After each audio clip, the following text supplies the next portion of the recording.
Kallid inimesed, kallid eestimaalased, kui palju on teid vaja peksta või kui palju on vaja teil peksa saada? Põlvest põlve on olnud üks ja seesama jama, terve 20. sajand ja sealt tahapoole, kus 800 aastat on tallunud sellel maakamaral, mida me loeme oma sünnimaaks, kodumaaks, isamaaks, iseseisvaks rahvusriigiks ja milleks iganes neid nimesid me oskame sinna külge kleepida eestikesele. Kes on seal tallunud? Me teame seda väga hästi. Ei ole seal kunagi olnud mingit iseseisvust. Kogu aeg on suurriigid on meie seljast tallunud. Niiga kuni siis tuleb see päev, jõuab kätte see ajalooline lihtsalt soodushetk ja rohkem mitte midagi ei ole. See on ajalooline soodushetk, kus Eesti saab iseseisvuse. Kas ta võitleb selle? Ei, ta ei võitle selle iseseisvuse eest. See on illusioon, see on kõige suurem illusioon, mida müüakse maha, mida müüvad maha alati. Igasugused pisikesed, väikesed, armetud tegelinskid. See meenutab mulle täpselt seda, kuidas mingisugused taksojuht räägib seda, kuidas ta kunagi käis Peterburis käis ja selle arve eest, ja arve oli, ma ei tea, 3000 eurot, eks. Ja see oli 25 aastat tagasi ja täna räägib seda, osa raaks, kus mul oli hea ots, eks. Ma käisin Peteris, 3000 eurot oli otsa. Täpselt samamoodi arutavad selle madala enesehinnanguga ja samas kõrgendatud enese upitamise tulemina siis meie nagu mingisugused eestkõnelejad, et kui kõvad kärbsed me ikka oleme. Oi, me oleme nii kõvad tegijad. Ainult väga huvitav, et korraga olid järsku, kõik olid jõle kõvad kärbsed. Lätis olid hästi vinged mehed ja Eestis ja Soomes, igal pool olid jõle vinged mehed, eks. See oli ajalooline nii-öelda üks auk, üks võimalus, üks aknakene avanes ja siis selle tulemina saadakse siis võimalus proovida iseseisvust. Kui kaua see Eestis püsis? Kui kaua see püsis? 20 aastat. See ei püsinud 20 aastat ka. 34. aastal on riik lihtsalt sellises olukorras, kus kohas ta on praegu. Täpselt samasugusesse kohta jõutakse mitte 20 aastaga ma eksisin, vaid see on siis nii palju kui 15 aastat. 15 aastat iseseisvust. Ja riik oli kõik jagatud kelle vahel. Rahva enda keskelt tõusnud mingisugune seltskond, kes istus tegelikult väga väike seltskond ja selle vastas oli siis enamik rahvast ja pisikene väike kiltkond, kes siis nii-öelda kliki näol juhtis seda väikest riiki. 15 aastat käis, ennem seda käis lehmakauplemine, ainult üks jurade jura, eks. Ja siis aastast 34 kuni 40 on see väike vajastu ja siis hakkab periood, kus kohas taas hakatakse Eesti riigi arengu ja kõige sellega seonduva eest otsustama väljaspool meid. Jätan vahele kõik need perioodid, mis loomulikult olid nagu ettenägematud. Need on sõja-aastad, 4 aastat Saksa okupatsiooni ja sellele järgneb siis see, mis 40. aastal võetakse vastu. Eesti ei otsusta ise enam oma arengute suhtes, vaid sellest otsustab suurem unioon, antud juhul Nõukogude Liit, otsustab Eesti erinevate arengute nagu suunas. Seda viivad läbi loomulikult, kes? Eestlased ise. Ainult nüüd selle vahega, et on sellele lisandunud pärast teise maailmasõja lõppu on lisandunud siis uus seltskond. Need on vene emakeelega inimesed, üks grupp. See ei ole nii katastroofiline, nagu ta on näiteks praeguse seisuga. Sellel hetkel Eestis sisenenud statistika andmed on täiesti olemas. Eestist gruubalt lahkub mingisugune 70 000 inimest, sõjast saab ka üks osa hulka saab hukka ja 44. aastast kuni 91. aastani on see sisenemine, tähendab mitte-etniliste eestlaste sisenemine Eesti NSV-sse ei ole midagi katastroofilist. Taotakse trummi küll, et seal 76 kuni 80 oli hästi suur tulek Venemaalt, eks ju, olümpiaehituse tarvis, see on siis umbes suurusjärgus 50 000 inimest siseneb tööliskond, ehitajad ja nii edasi siseneb Eestisse. Midagi katastroofilist ei olnud. Katastroof on käes praegu. Aga selle katastroofi kõige suurem katastroof on see rüve russofoobia.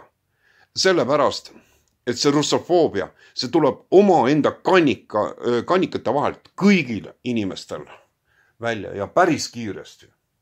Ja päris kiiresti, sellepärast, et mida sa külvad, seda sa lõikad. Ei jõua inimeste ajudeni, ei jõua see, massiliselt ei jõua see.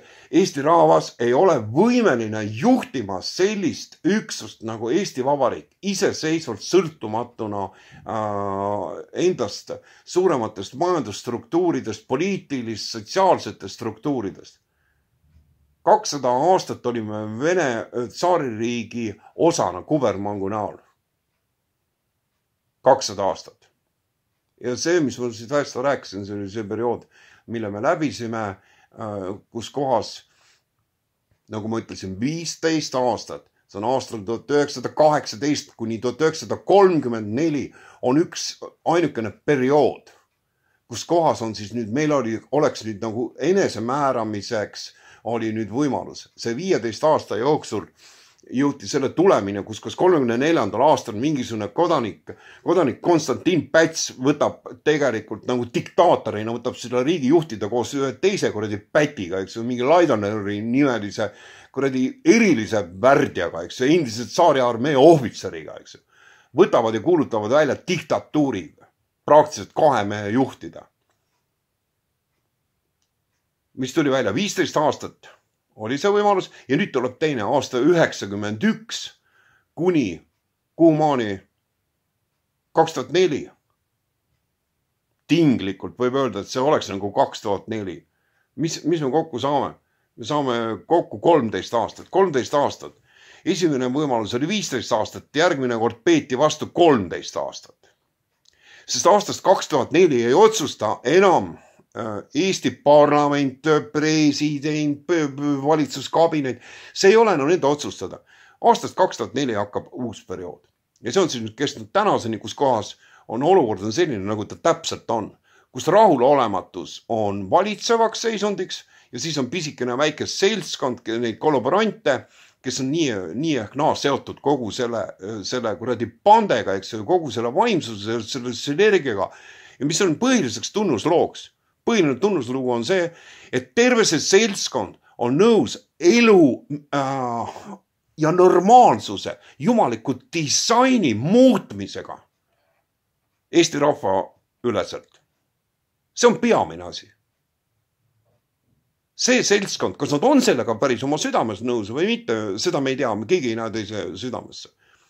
Aga üks on selgemastki selge. Nad on valmis tegelikult Eesti Vabariigi sõna otseses mõttes nagu kamikaatse lennukil laskma tegelikult selgelt vastu seina. Neil puudub igasugune vastutus. Ja nüüd seisame ees selle tõsiasjaga, kus kohas stopper tiksub, ma ei tea, kas see juhtub sellel aastal või see juhtub järgmisel aastal, aga kaugel see ei ole. Kus kohas toimub epohhi muutus ja Eesti territooriumi selle peal olev valitsus ja Eesti Vabariik, mis on tegelikult ainult nagu raamatukaaned. Raamatu sisu on Eesti kultuur, Eesti lugu, Eesti rahvas. Aga raamatukaaned on see, mis parasjagu seda rahvast juhitakse.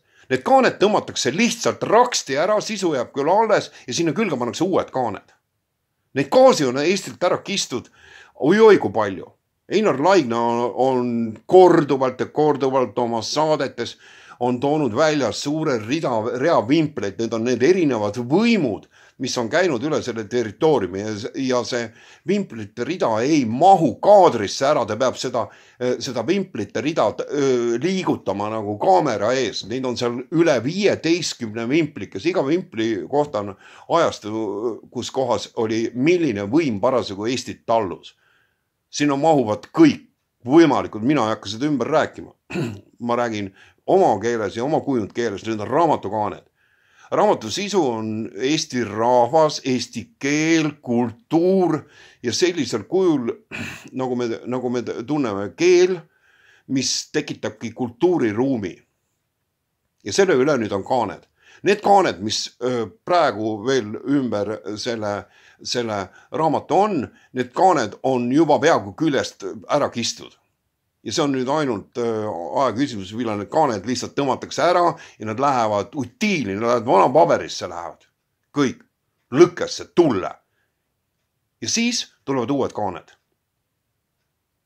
Aga see, mida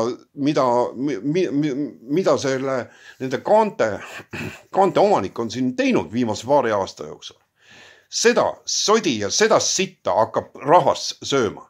Sest need kuradi värdjad, kes on viinud rahva tervikuna, on sellesse olukorda viinud, kus me praegu oleme selles situatsioonis vastu Venemaad ja vastu seda tervet suurt globaalpoliitilist olukorda maailmas.